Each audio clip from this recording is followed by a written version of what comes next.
History will never be rewritten. The fires of war engulfed Europe not on the 22nd of June 1941, but on the 1st of September 1939. On that day, the German forces attacked Poland. 2 days later, Great Britain and France declared war on Germany. It wasn't just Nazi Germany that invaded Poland, but also the Soviet Union. On the 17th of September, Soviet forces crossed the Polish border. This was done in accordance with the Molotov-Ribbentrop secret pact. It divided Poland between the USSR and the Third Reich. Soviet aggression made any further attempts at defense hopeless for the Polish army, which was still fighting the Germans in the west. Stalin and Hitler's troops had a friendly meeting on ravaged Polish lands and conducted joint military parades.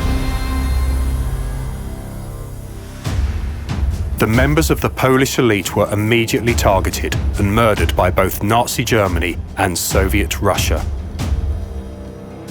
From the mass killings of Polish civilians by the German occupants to deportations of countless thousands of Poles into desolate Siberia, the bloodlust of the invaders was unquenchable. Chief of the NKVD, Lavrenti Beria, arranged the murder of Polish officers held as POWs. In an unspeakable act of barbarism, they were declared enemies of the USSR and shot. Almost 40,000 officers were killed in captivity, including the chief Orthodox chaplain, Colonel Szymon Fedorenko, and the chief rabbi, Colonel Baruch Steinberg. Almost 500,000 Polish citizens died at the hands of the communist oppressors. Poland's legal government continued to be part of the Allies, and Polish troops fought on every front of the war. In Norway, in France, during the Battle of Britain, later in Africa, Italy, and on the beaches of Normandy. All over the eastern and western fronts. Also in the Far East were thousands of Polish volunteers fighting the Axis.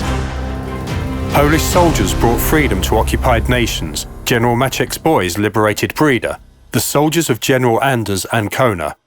They fought for the freedom of the inhabitants of Bologna. After the war, half the country laid in ruins, including Poland's capital, Warsaw, which was utterly destroyed on Adolf Hitler's direct order by the Wehrmacht and the SS in the summer of 1944. Poland lost almost 6 million of its citizens. Half of them were Jewish. Atrocities committed by the Germans ended the history of Polish Jews, a history that dated back 1,000 years. But the fall of the Third Reich was only the beginning of another struggle for the Poles.